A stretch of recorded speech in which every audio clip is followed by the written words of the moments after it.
Hey everybody, it's Jake from Wild Academy, and today I'm going to be talking about the 5 reasons why you should learn programming. If you haven't already subscribed to the channel, please do. Also check out my programming tutorials as well.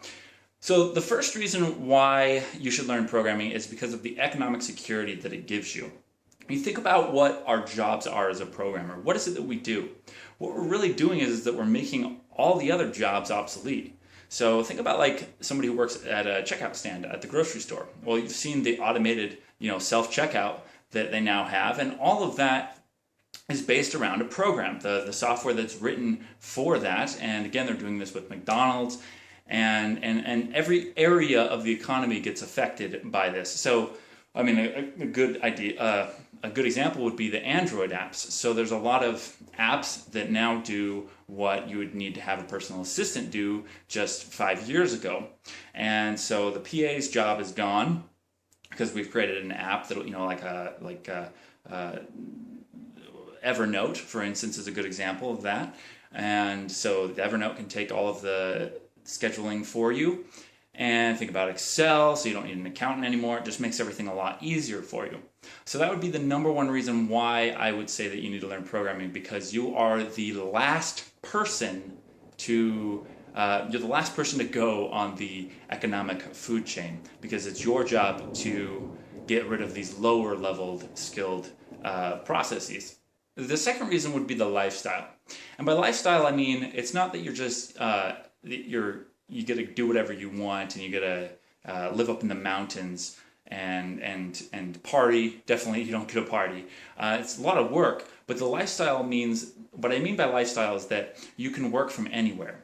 And when you can work from anywhere, it makes your life a lot better because you can be close to your family members. You don't have to move across the country to work somewhere. I mean, if you're going to go work for Google or some larger company like that, and you have to move. But I recommend freelancing anyways, because I enjoy that freedom. And again, with other gigs, like let's say if you're going to become a dentist and you get hired at a practice, you may have to move. A lot of them do. A lot of people in the health industry do have to move. And so with programming, because it's all done online, everything can be outsourced. Everything can be remote. So that's definitely the number 2 reason why programming and becoming a software developer is a great option for people, especially those who are kind of unsure about what they want to do in their future. It's like, well, while you're deciding what you want to do with your future, why don't you learn some really good skills and start making some good pay? Because the pay for a software developer is, as you know, very high compared to other jobs and compared to the other amount of time and energy that you have to put into learning the skill. So it's very, very high return on your ROI, if you will, for software development.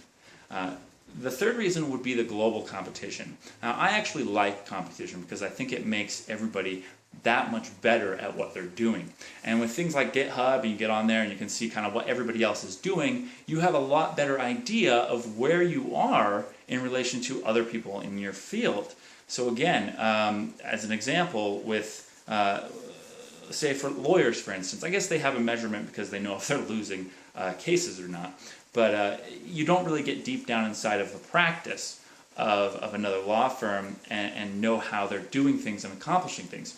Well, with us as a software developer, you have access to a lot of that information. How is it that other people are setting up their websites and stuff like that? So it's kind of like graphic designers, right? So graphic designers, they kind of see a trend. Right now we're kind of seeing this flat design with iOS kind of leading the way on that. But and then there's like the more lighter Easter softer colors. That's a trend within that industry. And with software development, it's the same way. It's the same exact same thing. So the global competition, I think, is a good thing. It's raining now.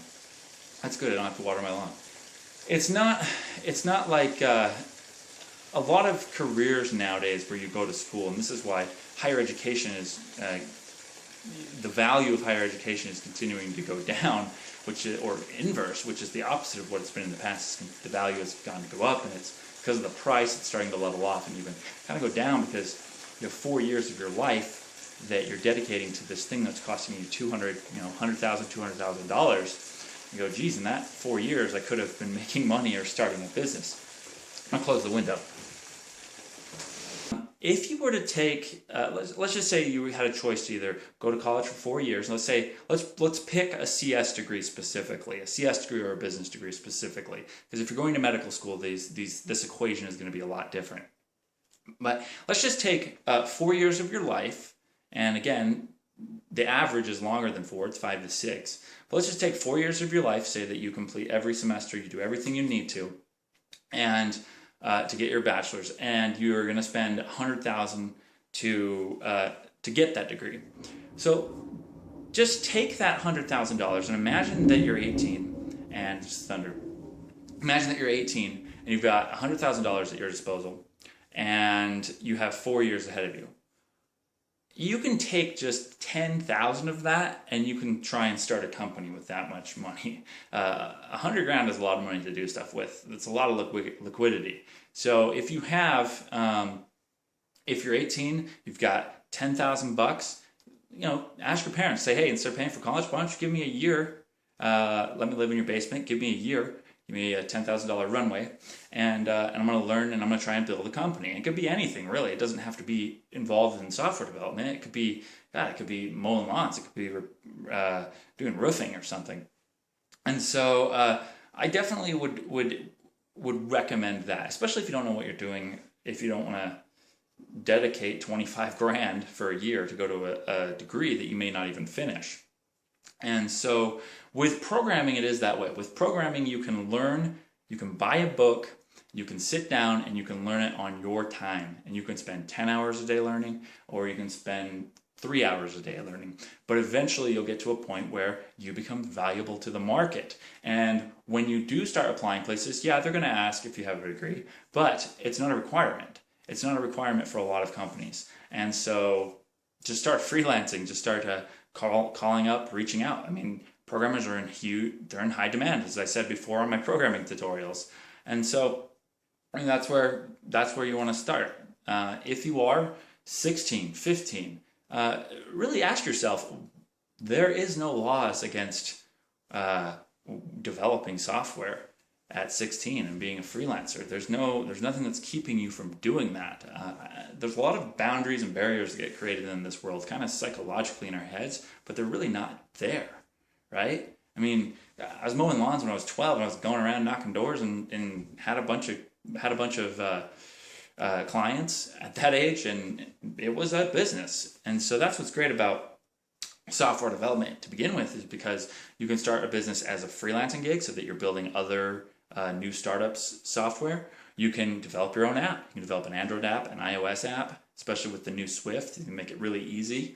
You can develop all sorts of things with software development. You have a wide range. You want to be a game developer? Go be a game developer, right? You want to be in the financial services industry and make a little bit extra money because that's where the money's at.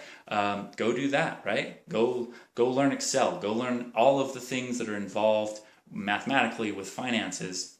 And you'll be valuable for every company already at that point, even if you're not a programmer. But two, that skill will follow you for the rest of your life. That's something that'll be immensely valuable for just you personally. But for other companies, if you're good at Excel, that's a valuable skill. All right, so the number 4 reason would be the lifelong change. New plugins, new tools, new features come out every single day.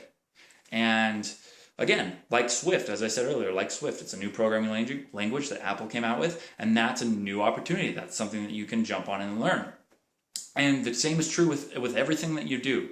You are going to be constantly learning. So the number 4 would be the constantly learning, constantly being engaged in what you're doing, not being bored, not the same old, I don't know what you're doing. If you're a painter, right? Not the same old stroke of the hand and painting the same wall blue 150 million times. It changes. The industry changes so quick. You have to constantly be learning. A lot of people don't like that, but if you're the type of person that's really distractible, that's probably your style. And if you're not distractible, if you're a really focused type, you'll also do well in this industry because it pays to have focus and narrow in on a specific niche. All right, the number 5 reason would be that it is a challenge. It is challenging. It is not easy to become a good developer. It takes a lot of time, it takes a lot of, I almost said hours, I already said time. It takes a lot of time, it takes a lot of work. And you will continue, as I stated earlier, you'll continue to work and you'll continue to put time into it to learn these new things. But it is extremely rewarding. When you launch that new site, when you put that app up on the store, you get a feeling that you will never, ever get working somewhere else. You won't. I mean, if you save somebody, right, if you put in a new heart valve, yeah, that'll be awesome. But that feeling, maybe the people who create the emulated surgeon game, maybe they have that feeling of elation.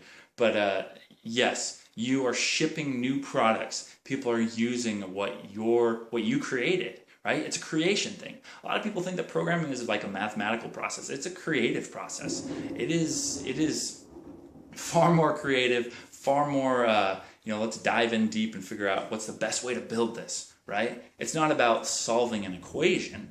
It's called a programming language, not a programming equation. And so, again, if you're in English and you're good at English and you think programming is not for you, you're wrong. You're very wrong. And so definitely look into it. Definitely learn it. Again, I've got the tutorials on my channel on Wild Academy. Check them out. All right, guys, thanks for watching. Please share the video and like it. Leave any comments. If you have any questions, please leave them in the comments below, and I will get back to you. Talk to you later. Peace.